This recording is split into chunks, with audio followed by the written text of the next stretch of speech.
William Blake grew up in what was then known as the Dissenting tradition. Dissenters were Christians in England who did not adhere to the doctrines of the Anglican Church.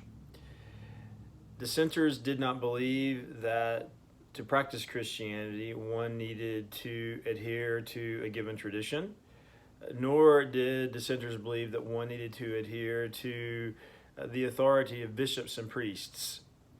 The dissenter valued very much personal experience, in particular, personal experience of the Bible.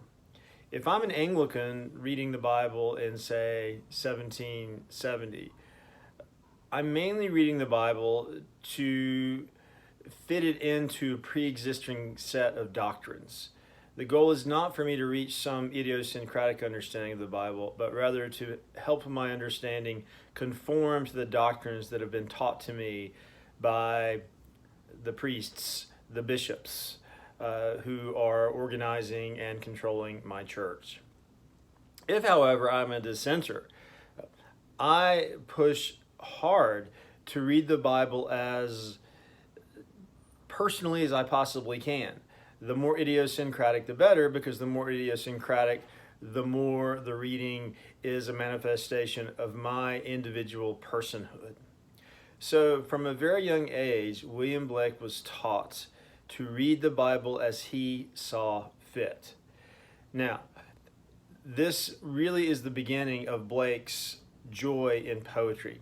Blake, like many dissenters, thought that the Bible was not so much a sacred text spoken by God through the vehicle of various holy men. Rather, Blake saw the Bible as written by several poets who were inspired by the muse.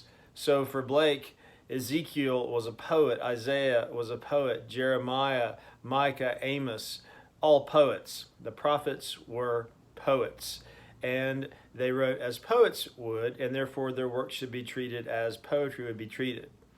For Blake, however, the most important poet in his canon of taste would be Jesus, whom he saw not as the Son of God, but as a great man, a man who chose to live as an artist would live.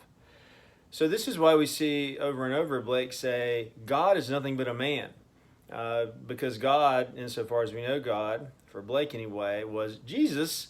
And what did Jesus do? Jesus taught in powerful parables. And he also revised through his own personal imagination the tradition, the biblical tradition that he himself inherited. So Blake was a nonconformist reader of the Bible, 1. 2, he saw the Bible as a work of poetry. And 3, he thought that to be a proper Christian, one should be an artist, just as Jesus was an artist.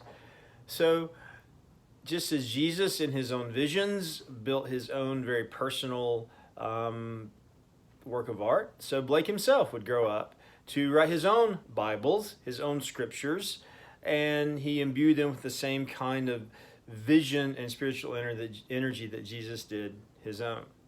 So by the time we get to Blake's later work, the Book of Urizen, for instance, or Milton, for instance, or Jerusalem, for instance, we see Blake creating his own, let's call it religious system, but it's really not a religious system, it's a mythological system. He wanted to create a set of symbols that were not necessarily meant to adhere to anything that came before, but a set of symbols that came out of his mind. Now, this makes for difficult reading sometimes because the figures in Blake's mythology, Los, Urizen, Enitharmon, so on and so forth, we see these names, we think, who are these people?